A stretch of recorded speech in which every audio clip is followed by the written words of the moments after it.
Hi everyone, good morning. Thank you for coming here today for the Sweet Swap Challenge Demo Day. Please take your seat as we're about to begin.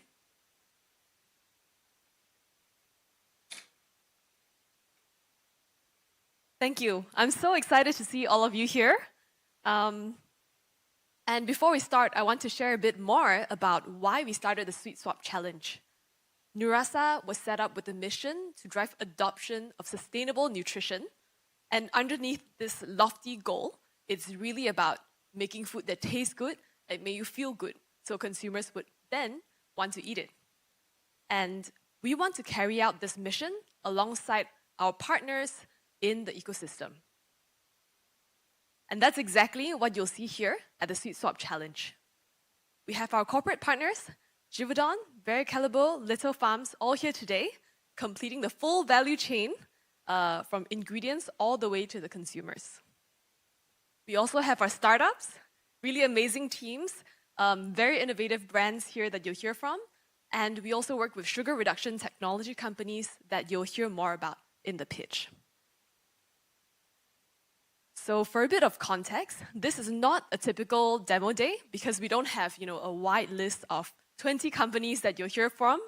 In fact, the pitches you hear is already very much kind of trimmed down and refined. Starting from our selection, we came down to 3 finalist teams.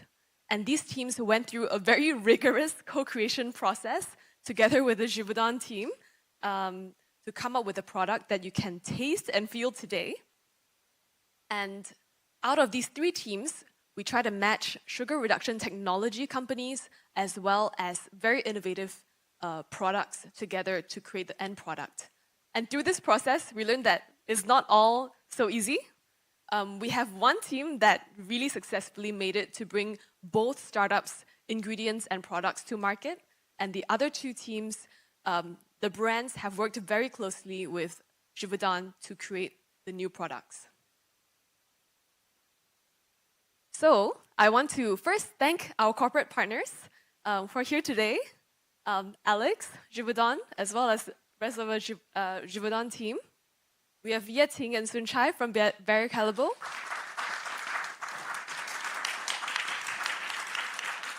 And Adeline representing Little Farms. I also want to do a special shout out to the entire Givaudan team who did the co-creation work with us. Thank you so much to Nandita's team, Aimei, Amelia, Shraddha, Mei-Ling, Lily, Jenny, Xiaohua, and Yan-Ing. Thank you so much. And Givaudan has been a very supportive partner of Nurasa since day one. They're one of the pioneers of open innovation in the food industry. So with that, I'd like to invite Alex for a few words.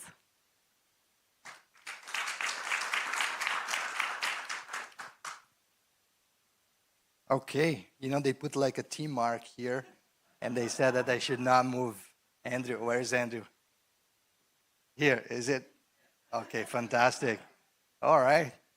Guys, it's really nice to be here, in Singapore and be part of this challenge. I'm super impressed, to see like the Givaudan team based here in Singapore and supporting this challenge in many, many ways. The guys, who is from corporate here? Okay, not many people. But like when you're trying to collaborate with companies and startups, you actually have to rely on the expanded team that you have on the corporate side. And negotiating the resources, not always very easy, right? So thank you so much to the Givaudan team to participate and to help, the brands and the technology companies to create these products. As we always say, especially being in a flavor company, the tasting speaks more than 1,000 slides, right? So taste the product and give us feedback, but of course, even more to the brands that we are trying to support here and also the technology companies that are bringing, their innovation. I want to, and they gave me, is that few minutes? Yeah. So, okay. I was thinking about like, okay, how many stories I have to say, to fill up the time. But I'll tell you this, like, a little bit about Givaudan. We started this journey on, collaborating with entrepreneurs plus minus like 7 to 8 years ago. We were very much secretive on the way we were doing innovation, especially in the flavor industry. Actually, we have this occasion in Geneva where one of our main competitors is almost like our neighbor, right? So we would tell like the employees, like, don't talk business when you are on the bus because you might be, close to like competition. And of course, the business of Givaudan is a lot about formulation, and it was very secretive. So we were doing like innovation all by ourselves. We were creating our own IP. We were not really partnering with many companies. But then we realized that, the innovation was becoming a little bit more democratized, right? In the old days, food innovation would happen either in academia or in big corporates. And then all of a sudden, we saw this, with all the respect, I would call it like all these dudes, right, doing innovation. And people putting money on these things. And we say, okay, more people are doing innovation and we need to see. And they were like so much more inventive in their approach than ourselves in some ways. So this is when we said, okay, hey, we cannot do innovation by ourselves alone, and we need to partner with these guys. We need to be more like explorers. We need to see the future. We need to experiment. We need to try stuff and then, see the ones that can scale. So this is when we started, implementing this, let's say, ecosystem around the world. We started in San Francisco and then went on in Europe and then all the way here in Singapore. And this is what we've been trying to do. As I was sharing with our colleagues, for us, this is part of research, right? So it's part of our research, and we are expanding our research capabilities with the support and help of these entrepreneurs and scientists, right? As I always say in my first question when I meet a startup is like, how can we make part of your journey? How can we contribute, right? It's their journey, it's their product, it's their IP, and we want to take part of it and contribute and bring innovation to consumers because that's what we want to do at the end, right?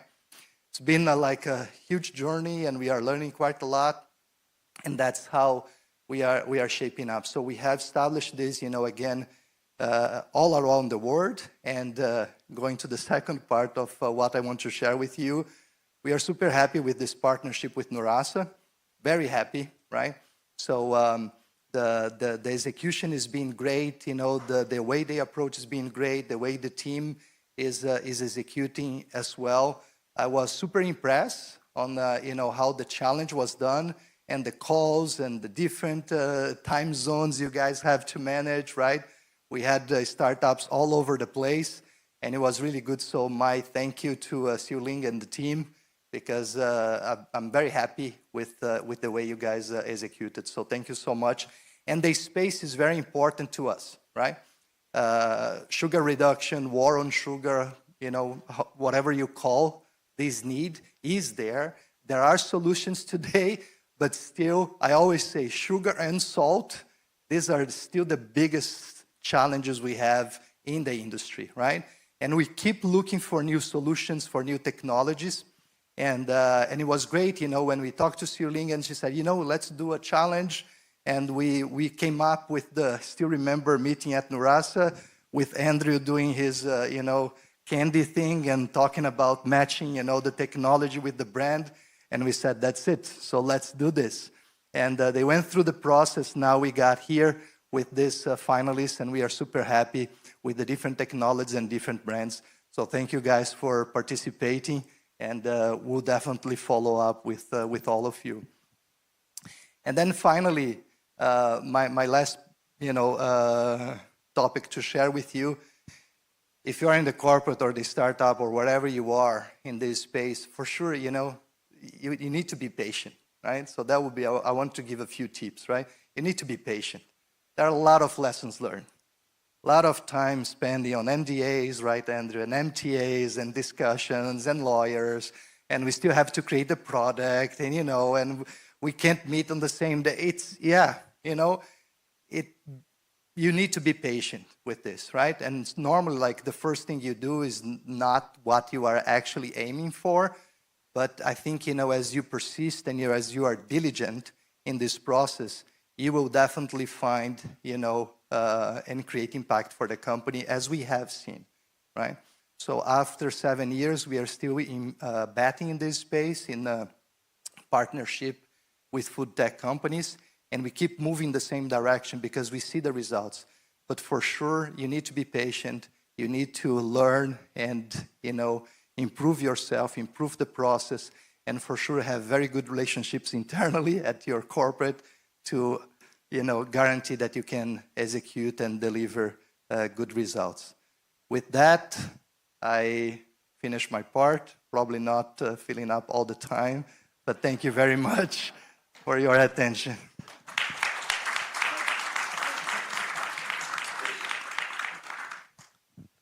Hope you guys enjoyed words of wisdom from the pioneering open innovation corporate in the food industry. So next up, we'll have a quick fireside chat with our corporate partners to explore that topic a little bit deeper. So can I invite Sunchai, Alex, and Tom, who will be joining us digitally today, to the front?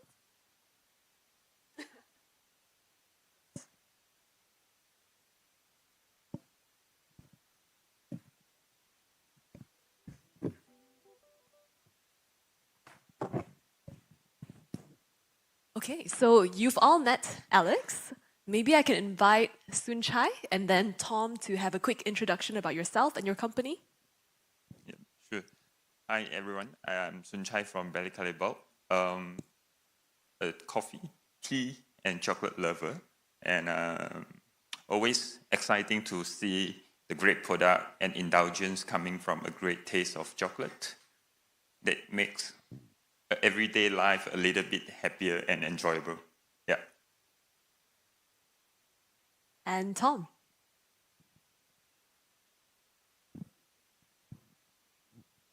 Hi, Tom. You're muted.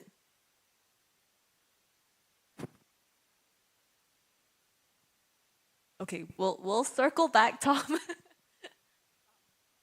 While we're getting Tom ready, first question, I guess, to Sunchai is what's your take on open innovation after this challenge, and why do you think? What are some of the things that you're excited about with this kind of partnership? Right. Just to echo on what Alex have been sharing, I think is fantastic. It's all about providing a great solutions in terms of what will be the better alternative to the sugars. Is one of the major intake that we have every day. A better solution, a healthier solution, and yet having a good taste is everything. So it's open innovation just simply provide a great platform for that to search for a new solution. And all the startup itself is providing a good agility in terms of providing the solution compared to the corporate. It creates a balanced ecosystem out of everything. So extremely and excited to looking after for all the solution available. Yeah. Yeah, I think Barry Callebaut has brought in a very important perspective, right? You mentioned a lot about indulgence, about tasting good, bringing happiness to everyday life, and that's a very consumer-centric approach. And I think when an ingredient technology company works with someone like Barry Callebaut, who's very much in touch with what consumers are looking for, that's what will effectively help them position the right products and bring them to market. Hi, Tom. Are you with us now?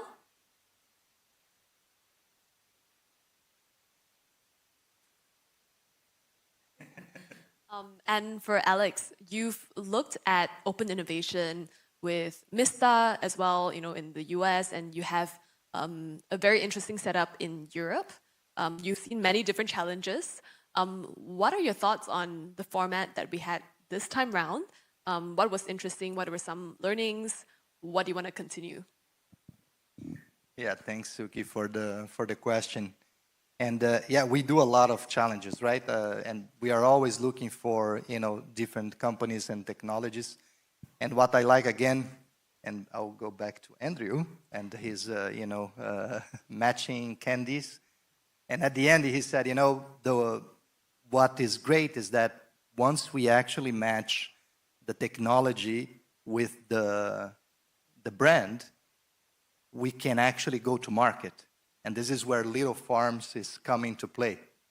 And this part I just loved, right? Because it's important for the startups and it's also important for us to show actually effective results.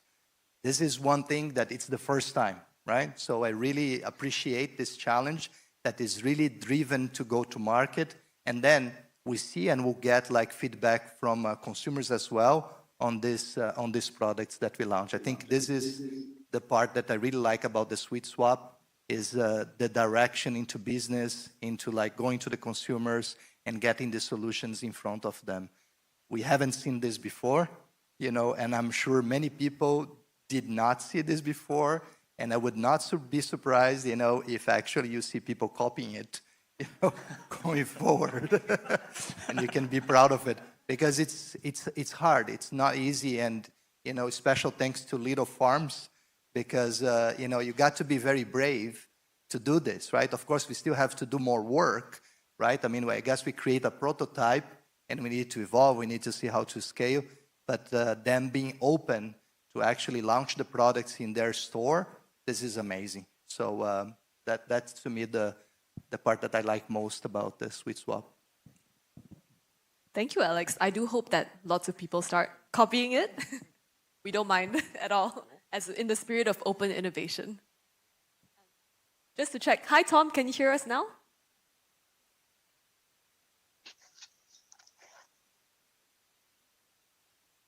Yes.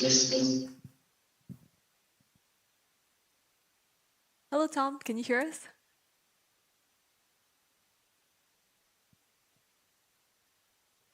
It's okay. We'll hang on and we'll wait for Andrew's. Hi. Oh, Sorry, yes, Tom can hear us. A lot of background noise. Hi there. Look, sorry, apologies for not being able to make it today. Hi, Tom. No worries. Hear me okay? Could you start by sharing a short introduction about yourself and Little Farms?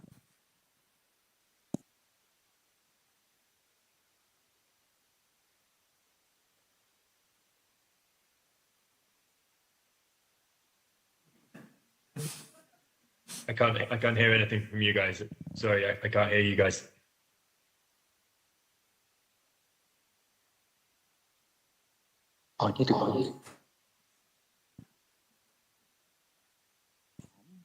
Just the introduction about yourself and Little Farms.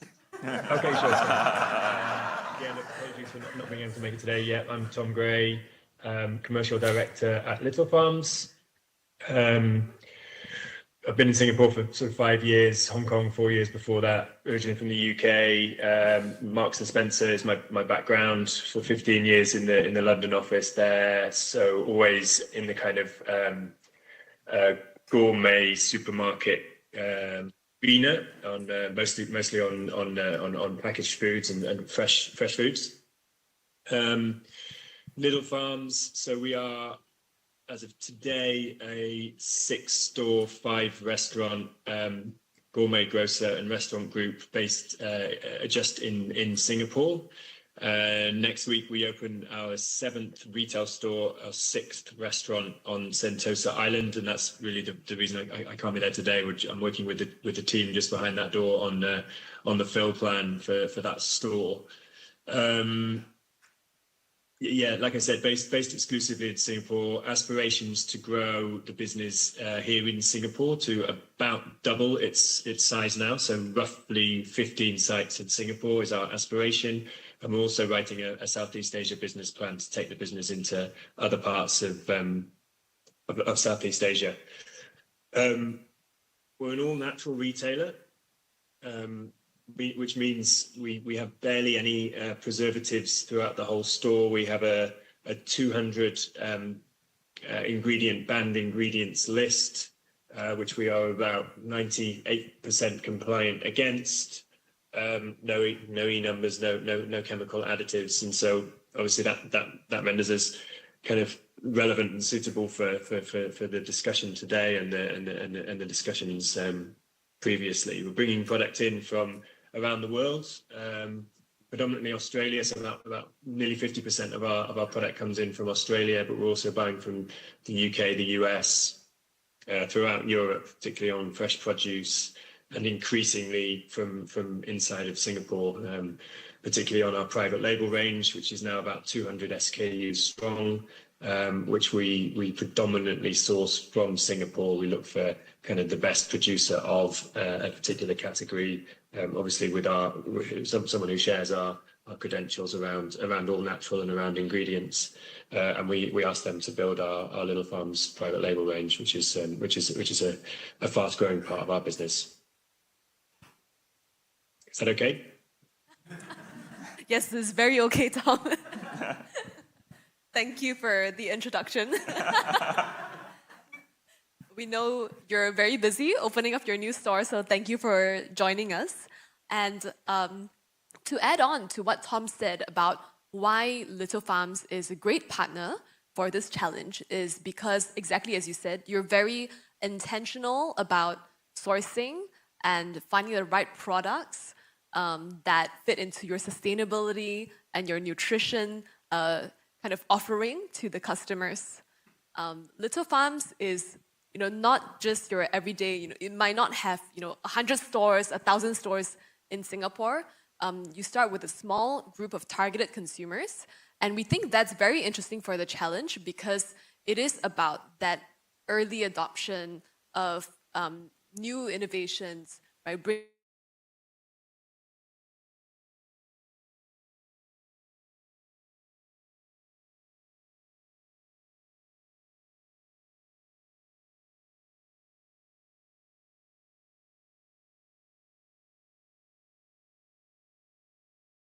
Yes.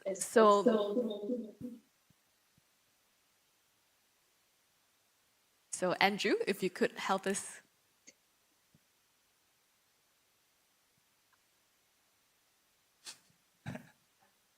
So, Tom, Yes, our hi. question for you is, how have you seen the sugar reduction trend evolve and grow in the past few years? Yeah, definitely growing. As I mentioned, we've got a banned ingredients list, which is kind of a promise to our customers around ingredients across the board, not just kind of sugar-related sugar substitutes. It's just a kind of blanket promise to our customers. So I think how we've seen it evolve is to move much more in an all-natural direction. So customers are looking for reduced sugar products. But increasingly, obviously, they want to understand what the product is sweetened with. And so it's all about, for us, it's all about ingredients. It's all about that ingredients deck. Our customers come into our store and they turn packages around. That's our customer. Okay, we have that trained customer who's looking at the ingredients decks. They're looking at it for themselves and for their families. And so, for us, the sugar reduction is all about all natural. So it's all about what is the product sweetened with, and so that's how we've seen it grow. Customers want to be reading words that they understand, words that they can relate to. They don't want to be reading kind of something that looks like a chemistry textbook. And so that's really how we've seen this grow. From a product perspective, beverage is probably one of the main ones for us, and particularly on the functional side. Little Farms was the birthed kombucha in Singapore from a mass retail perspective, maybe six or 8 years ago. And since then, obviously, beverage has moved on and on and on and on in more and more sort of functional directions. But customers are looking for the health message that functional beverage gives, but then they want to see the sweetener, and they want that sweetener to be as natural as possible. And similarly in candy and chocolate. And so that's how I would say it's changed. It's just moved more and more in an all natural direction. Thank you for sharing that. That's a very important insight for everyone in the room. no matter where in the value chain you are developing new products in. And to kind of, I really like what you said, because it means consumers are looking not just for a very narrow value proposition of low sugar or low calorie, but they're really looking for that full kind of feeling, and also the overall kind of better for you. I'm taking something in that's good for my body kind of feeling. So it's less restrictive and more holistic.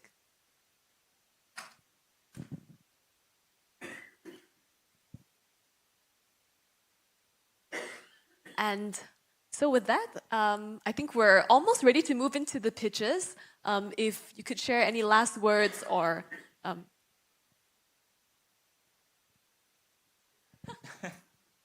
Sorry, I jumped the panel a little bit because I need to talk a little bit about how Little Farm joined and also how important and being the mission-aligned partners. It started a coffee I had with Little Farm's founder, Joe, in his coffee shop. And he bought me the coffee, so I didn't even pay for it. Because he feels sad, he feels sorry because he nearly forgot the appointment. But I just worked in his cafe, and then he remembered and came down, was still there. Just a cup of coffee is time. And I invited him. I said, will you be interested? I just briefly discussed the idea. And he said, yeah, happy to support. But actually, he doesn't know what exactly it means. And of course, then Tom is invited, and Adeline's invited. So all of them are part of it, doing all the hard works. And then I think this is kind of entrepreneurial spirit and also committed and to do something good together, because you don't have all the answers at the time. Just think in the direction is correct, and then we are part of it. And then also create the unique opportunity, as Alex mentioned. We have created something new. We prepared for other people to follow, but we don't mind, because to really create a path to the fast commercialization, it is important for the new technology, new innovation, the startups and the corporation. And then if we lead the way, we're more than happy to do so. And then we want to do more and challenge ourselves. Sorry, I hijacked. no, it's very agile startup culture with Nirasa. Yes, so closing words. If you think 10 years down the road, if we're still coming back here to sit in this room, what are your aspirations when it comes to what you want to see on the market? Right, maybe I'll take the question first. Yeah, for me, indulgence always have been being linked to a little bit sinful when it tastes good, especially in the context of the chocolate. It doesn't have to be. As soon as we have a good solution down the road in 5 to 10 years, it can be a mindful indulgence, and it can provide a good taste, while you can take it freely as you like. So this is what I personally foresee, and I would like to see it happen in the market. And if I go to the store like Little Farms, I can see it readily available in the shelf for the consumer. Yeah. Yeah, from 10 years from now, right? 10 years from now. Yeah. No, but it's, we are now discussing a lot about, of course, in the sugar reduction, it's a lot about health, right? And make sure that we have indulgence, but we don't feel guilty about what we experience on the product, but still we have a great experience. But I think, beyond the health, I mean, there's also like everything around sustainability, and I really would love to see, products in the market that provide a great experience with no guilty for your health, but also no guilty for the environment. I think this is one thing that we would love to see more and more, and that's actually how we at Givaudan, we take our role, right? Like to create impact not only for our shareholders, but also, and in many ways, much more for the environment and for the sustainability of the food system. I think I would love to see more of this playing on health and playing as well on the sustainability side. And if I can dream some more, I would love to see, especially like it's 10 years from now, that all this experience is more tailored to my personal needs, right? And I think with the advancement of digital and IoT and hardware and software, I think we'll be in a position to have more of this experience in a kind of, maybe not completely personalized, but at least more customized to my own needs. That would be great. I mean, we see some weak signals today. We are working with some companies today that are kind of going that direction. And I think 10 years is a good timeline, you know, to see more in the marketplace. Thank you so much. And Tom? Yeah, I think taste is very important, and it was interesting to make that point. Like that's rule number one for little farms: everything has to taste great, no matter whether it's better for you or in any kind of category. It's got to taste great. So that is the number one stipulation. I think I'll go back to the ingredients thing. I think in 10 years' time, I'd love to see better for you, reduced sugar products, which have all natural ingredients, and I'd love to see technology move in a way that is able to get natural products more into products. Less about the chemical side of things. Just more natural ways of sweetening products, more natural ways of preserving products. Almost back to kind of years gone by, preservation methods. I'd love to see, I'd just love to see more natural product being used in packaged goods. Yes, so very much kind of aligned with a 10-year vision for consumers to not have to compromise on anything, still have amazing tasting products, but they're healthier, better for the planet, more natural towards ingredient technologies that kind of support that as well. And with that, thank you so much for this fireside chat. And we will move into the much awaited section of our pitch.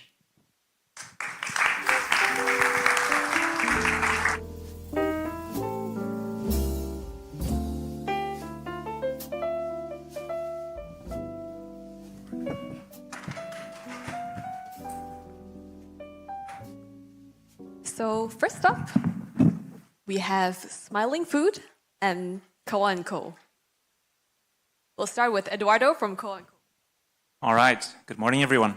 I'm here to, I hope you're feeling peckish. I'm being told that I have to be on the tea. I hope you're feeling peckish and ready for some chocolate. But before we go there, I would like to introduce the Smiley Food Company, actually Lisa, which is the sugar reduction partner that we work with. She's not here today. She's in Austria. So she recorded a little video for us with her pitch. Hello, everyone. My name is Lisa. I am one of the founders and CEO at Smiling Food. I am responsible for sales and innovation. I'm super sad that I cannot be here right now, but I hope to see everyone as soon as possible in the future. Greetings to Singapore. With Sugera by Smiling Food, we have developed the first platform technology that can replace sugar one-to-one without any side effects, meaning we can mimic the same taste, the same technical functionality and volume of sugar tailored to application. But why do we even need a solution like this? I mean, all of us know that sugar substitutes always come with side effects, like that they have a bad taste, like a metallic, cold, or very sweet aftertaste. And also, and this is the most important point, we have chemical limitations. We cannot just clone one molecule with another one because that's simply not how science works. So therefore, sugar as a molecule plays so many complex roles. It does things differently depending on the circumstances and ingredients. In jam, it performs gelatinization. In bakery goods, it performs a Maillard reaction, which is why we can just not swap sugar one-to-one. And also, a lot of the sugar alternatives have their health concerns, meaning they can lead to digestive problems like diarrhea, they can impact metabolic health, and even lead to insulin resistance. And also some of them are correlating to cancer, which is also what kind of is a bad thing on the consumer side that are not really trusting into current sugar alternatives. How did we get there? So I'm out of a small village of the beautiful country Austria, And my grandma and I, and this picture is very old indeed, we're always baking. So my grandma was a confectionist until she got diabetic. And I was back then in nutritional science school wondering, what else is there instead of sugar that we can use that gives us the same taste, but also the same texture without making us sick? And this leads us to our development of our plug-in tailored to application solutions. Since sugar brings in so many different factors as a molecule, we need to replace it by a holistic approach, which is why we combine data science, process technology, but also gastroenterology knowledge, nutritional science, food chemistry, and food technology all together to imitate what sucrose is doing in the use case. And therefore, our sugar substitutes can be used in the same quantity and size ratio as sugar on current machinery without any side effects.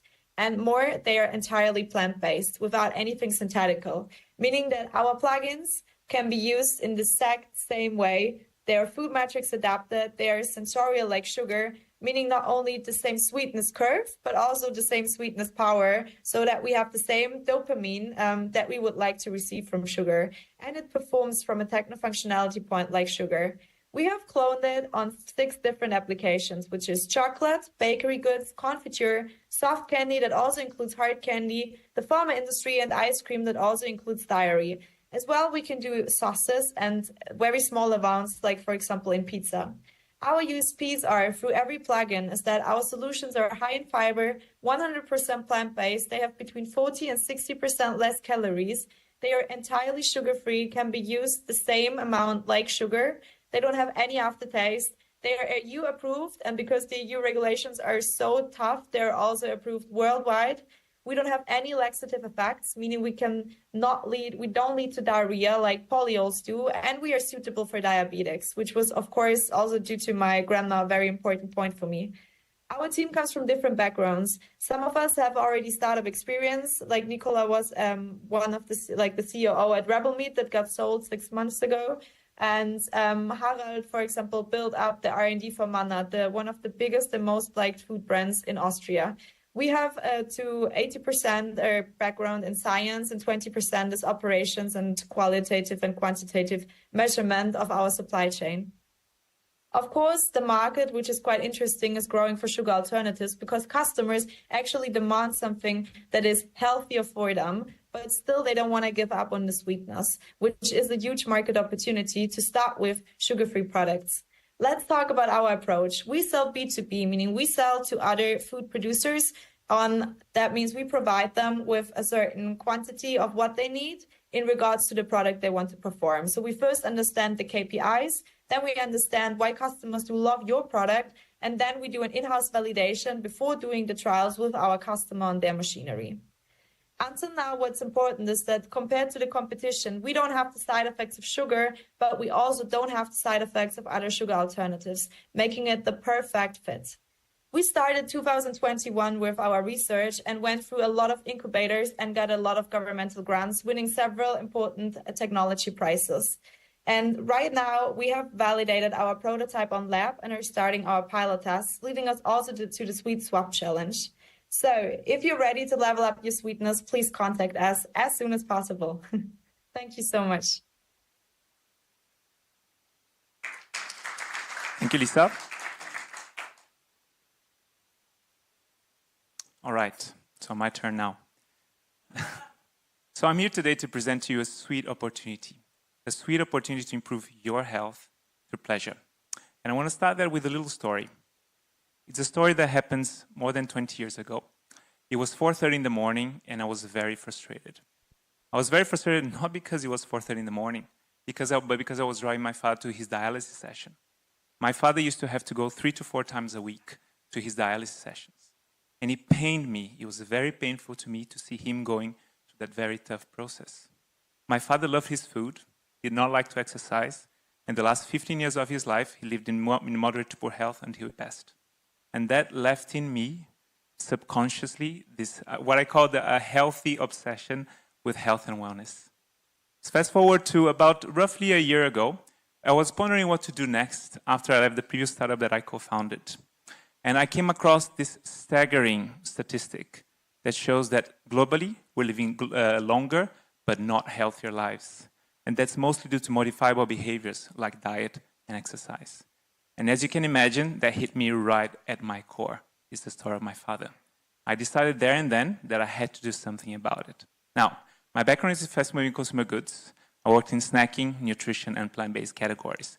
In a previous life, I used to be a marketeer. So I know a thing or two about trying to change people's behaviors.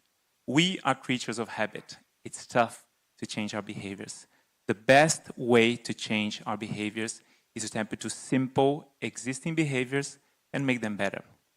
And if there's no pleasure involved when it comes to food, I can tell you people will not bother. So I thought to myself, okay, simple existing pleasurable behaviors. And I landed in the biggest two snacking categories. So chocolate is the first one and savory snacks the second one. Now, I work for PepsiCo and Lay's for savory snacks, so I could have gone that way. But one very important fact came to light, and I chose to look the other way. Did you know that chocolate was originally consumed as a healthful, nutritious food and beverage by the Aztecs and the Mayans? At some point in the past, chocolate was also prescribed as a medicinal ailment, right? So today, more than ever, people want to go back to chocolate and consume chocolate as something healthful, nutritious for you. In fact, 3/4 of Asians want that. But there's a massive discrepancy here, and this is where the opportunity is. Only less than 2% of the chocolate category is called functional chocolate. So why is that happening? As Sunchai would probably relate to, chocolate is tricky to work with. If you get it wrong with chocolate, forget about it. Chocolate either go big or go home. If you try to fortify it with different things, for example, powders, etc., it affects the taste and the texture. So with that in mind, I decided to create Koa. And at Koa, we are on a very simple mission to reimagine chocolate inspired by its healthful origins. And we're starting that journey with the very first high-protein chocolate developed and produced in Asia. I'm calling it the chocolate that hits all the right spots. And I'd like to now sample some products to you. Would you please distribute it? Especially, we maybe start with the judges, and then we can sample to everyone else. So, what do I mean when I say it hits all the right spots? So, it has the right taste, it's got the right texture, and it's got the right macros. So first of all, the taste is 60% dark chocolate from the Central Highlands of Vietnam. So think about where the good coffee from Vietnam comes from, the popular coffee, that's exactly where we source our cocoa from. 10 grams of protein per 31 grams of serving. That's 3 to 4 times more protein than any other chocolate out there. And what you're eating there has a 0 sugar. There's absolutely no sugar in there, right? We have another version in the market with some sugar, and this is the Sweet Swap Challenge product. Now, it takes us, and it's gluten-free, it's plant-based, 7.5 grams of dietary fiber, so it ticks all those boxes. And that takes me to the last point. You see, you have a crunch there, right? You're crunching through something. I can tell you that is not nuts. That's nuts, right? No, it's not nuts. And this is where the secret sauce comes from. It's on the texture. So, 90% of food fortification through protein is done through isolate or concentrates, right? We have chosen different. We have harnessed the goodness and the power of fermentation to ferment soybeans. So the texture comes from fermented soybeans, right? And with the fermentation, you keep the nutrient density and integrity, so you preserve the macronutrient profile, you protect the amino acids, you create bioactive compounds. You have also the benefits of fermentation with the probiotics in there. Fermentation is a much more sustainable process than isolates. Why? Isolates is a very harsh chemical process, and fermentation is definitely not that. And of course, we're fermenting a plant protein source. Now, plant protein sources are great, but as we know, there's a drawback to them. Is the bioavailability. The body doesn't absorb and digest plant protein sources as well as animal protein.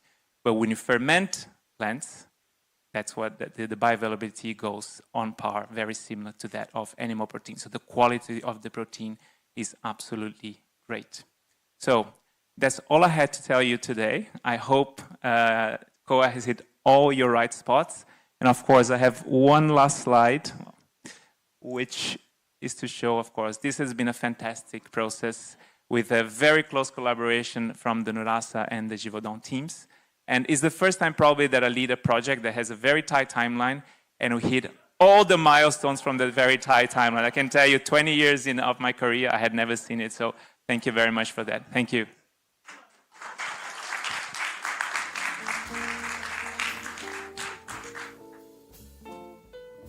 I hope you enjoy your chocolate as we go into the next team. Curated culture.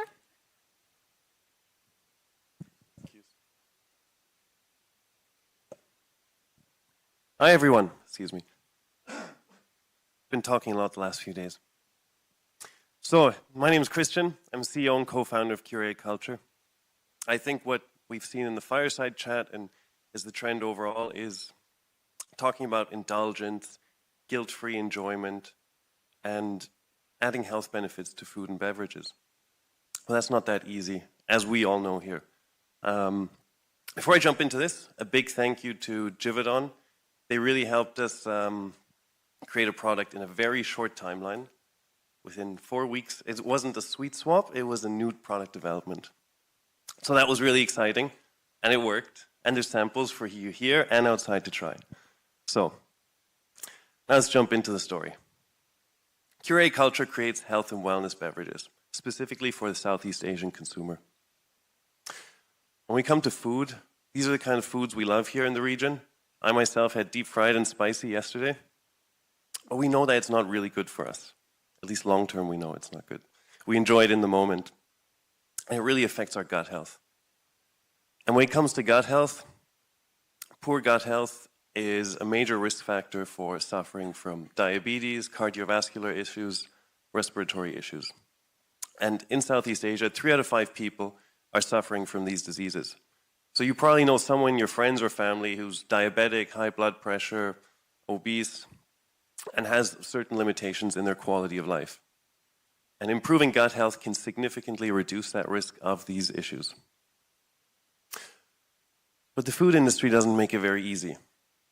When you look at what's available, products are loaded with sugar. If they're probiotic, they're high in sugar, high with dairy. The other alternative is they don't taste good. They might be sour or fizzy or have other off tastes that you don't like. And then we all know about supplements. The supplements, Eduardo already mentioned habits. People don't like to change. In January, we'll all try it. So in a few weeks' time, we're all going to start something new. And maybe by February, a few of us will keep it going. The reality is we forget. So the easiest way to introduce something is not to change a habit, but incorporate it into our existing habits. So this is where Curated Culture comes in, really creating something that's absolutely delicious, that you enjoy every day, and it also improves your health and well-being every day. So you don't have to trade off health for enjoyment. So let's dive into this for a second, because everyone enjoys these details here in the room. So we have a range of health and wellness products related to relaxation, sports recovery, gut health detox, and as of this challenge, we also have a focus drink, which helps with cognitive performance, which we have samples here and outside. So overall, similar to what Tom said, all our drinks are all natural, zero sugar, low calorie. That's kind of the consumer baseline that drinks need to fulfill before you even talk about benefits. Everything we do is backed by science. So we have my co-founders who are food scientists. We do all the R&D and formulation in-house to make sure there is the data and the research to back it up. Everything here is outside to sample as well. So do be sure, because taste is everything. So you come out and try it. Now, how we do it, how do we create drinks that people love? First of all, our expertise is in the microbiome technology. We have the first of its kind, ambient stable, live probiotics with long shelf life, without dairy or sugar in it. And that is really key for all product development and to be able to grow and go to market, especially here in the region. Creating flavors that people enjoy, using all natural ingredients. That's our focus, and our specialty is really hitting the trends for the Southeast Asian consumer in putting together flavor profiles that they enjoy, at the same time remaining natural. And functional ingredients. You know, it has to be clinically tested. There's a lot of research that goes into our products. We ensure that the ingredients we use have science and data to back up the benefits, so that consumers don't only taste good products, but they also feel the benefit of the product, short-term and long-term. Now, it's easier said than done, but we also have numbers to back it up. So, you know, online on our business, we see 22% growth rate. Customers are coming back. There's over 40% repeat rate, and we're moving over 5,000 units a week. So there's a really strong demand and traction and stickiness with our customers here in the market for the products that we are creating. And when it comes to where can you find us, we're everywhere, because consumers nowadays are digital and offline. So we're on all e-commerce platforms, we're on social media, we're offline in supermarkets, specialty grocers, cafes, restaurants, and gyms. So there's multiple touch points with consumers to get our products when they need them. Of course, that's not all. We need to find more places, more distribution points, and keep growing. This is one to highlight because, you know, for consumer goods, supermarkets are kind of the graduation. You know, if you can make it there, you can make it everywhere. And we went into a 3-month trial with CS Fresh. We were supposed to go into 3 stores, and within the first 2 weeks, they bumped us up to 8 stores. The products, we were expecting a 25 average throughput per week. In the end, we were sending out 70 units per week. So we're really exceeding the sales targets. It's been a fantastic success. Drinks are flying off the shelf, literally. Okay. What's in the pipeline for the future? New flavors, new products, but also geographically expanding to new regions within Southeast Asia. So Philippines and Indonesia are our target markets where we really see ourselves growing in the next few years. And yeah, it's very exciting. We've already talked to distributors there. We're moving forward in Q1 and Q2. Competitor slide. You know, there's all the benefits that we have technologically, flavor-wise, but you know, also you look regionally, geographically, we're the only brand in Southeast Asia that is creating health and wellness products. Everything else is imported from overseas and is not designed for local consumers. Market size is huge. I think everyone knows that in the room. It's growing drastically, very fast, and people are willing to spend more on better for you health and wellness products. Okay, for us, you know, to make all these dreams happen, we need money and partners to grow with. So we're fundraising at the moment. We're raising a $2 million USD seed round. This is really to accelerate growth in Singapore, as well as enable the expansion to the new markets. So we are looking for strategic partners that can give us access to new channels, be it in the new markets or in supply chain or other ways that they can help us grow faster strategically. So if you're in the room and you're interested, please come talk to us after the event. Charmaine and Shuan, my 2 co-founders, are here as well. We'll be outside at our booth, so do come chat, say hi, and that's all. Thank you very much.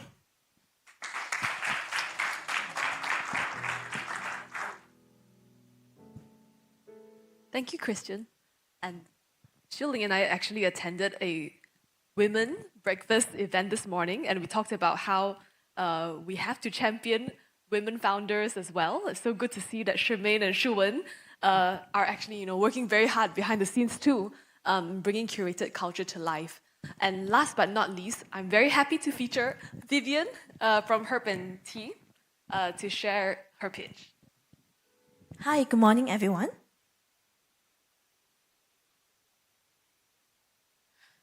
Okay, so I'm here to share about our journey in the co-creation. So first of all, a quick introduction about ourselves. So I'm from Herbs and Tea Futurology.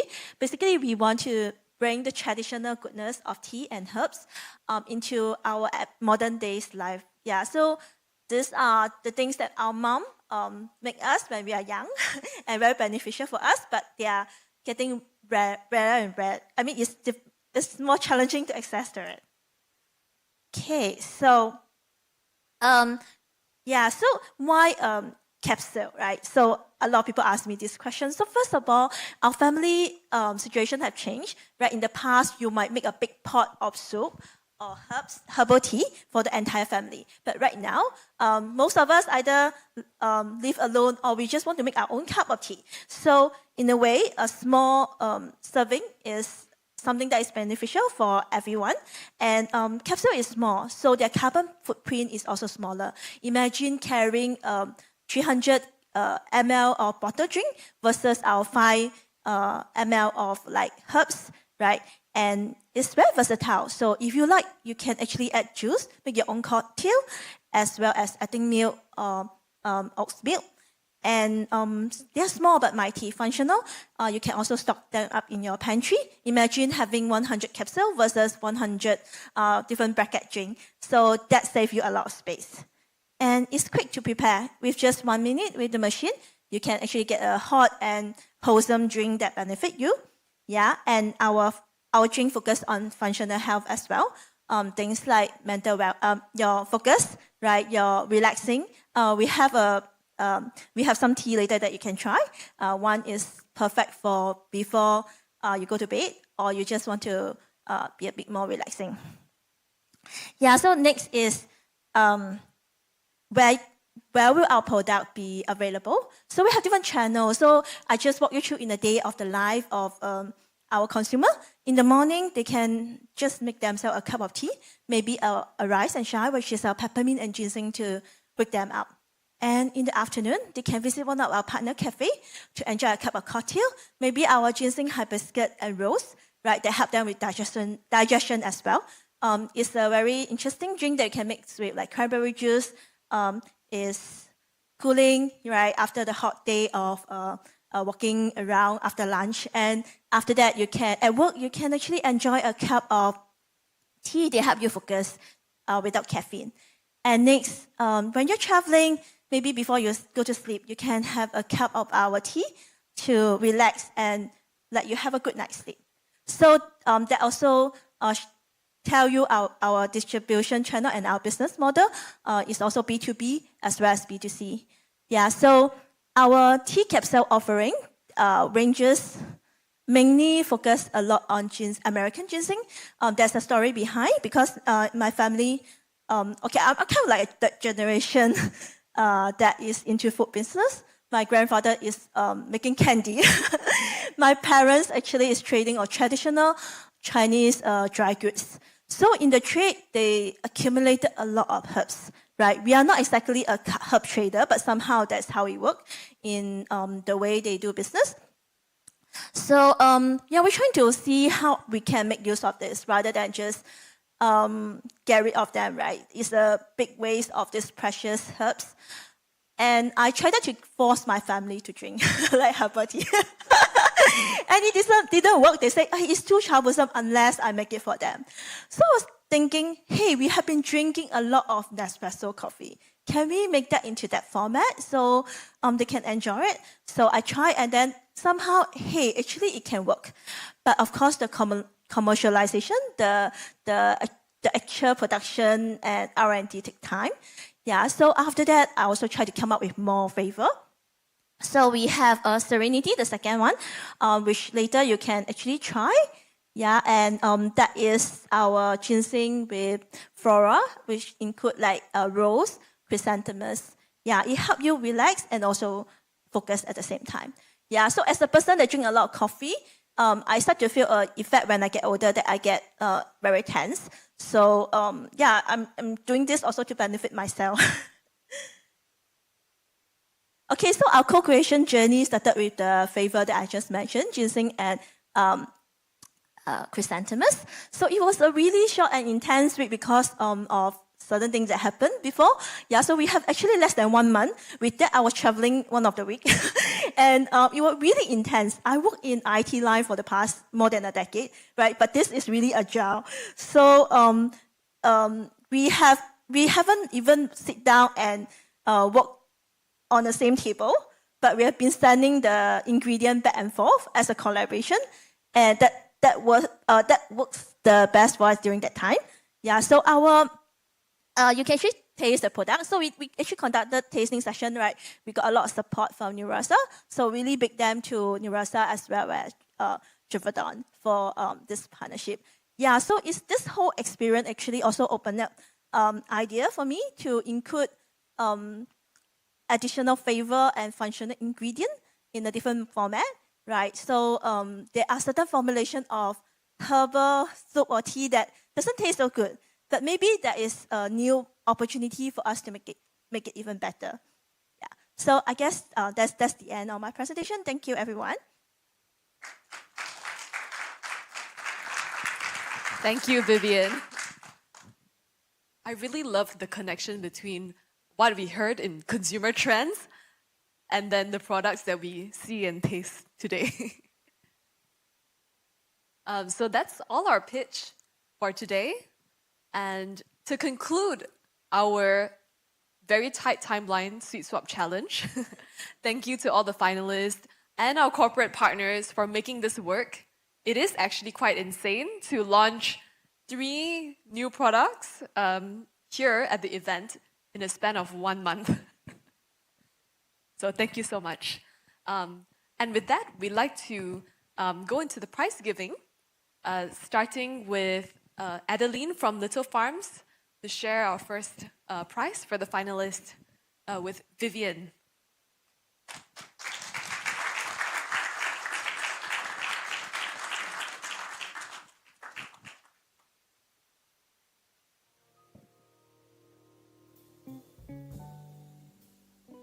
And next, Yeting from Bear Caliber.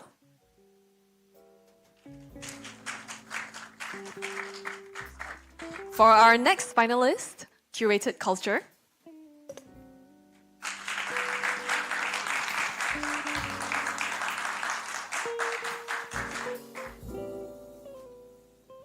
Last but not least, Alex from Givaudan to give our grand prize. We have a trophy here, but also innovation funding for the winning team, as well as hopefully many partnerships to come with Co & Co and Lisa from Smiling Foods.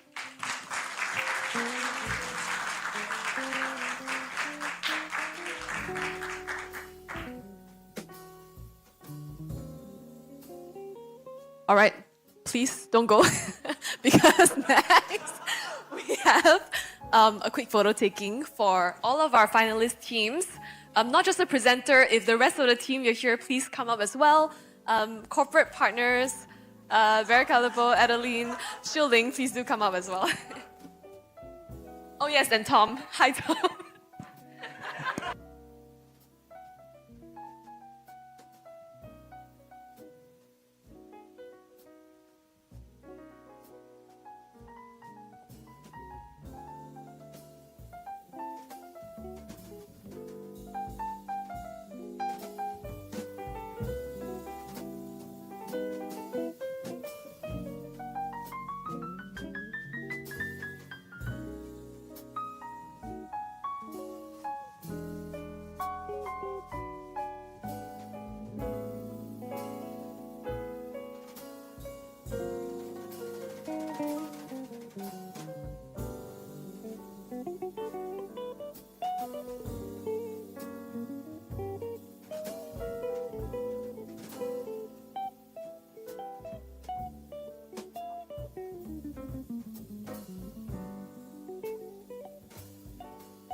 So for everyone here who joined us at the demo day, thank you so much. That concludes our program for the day, but we do have this room and the space outside of the corridor until 12 for you to taste the products from all of the teams and to catch up with each other. Thank you so much.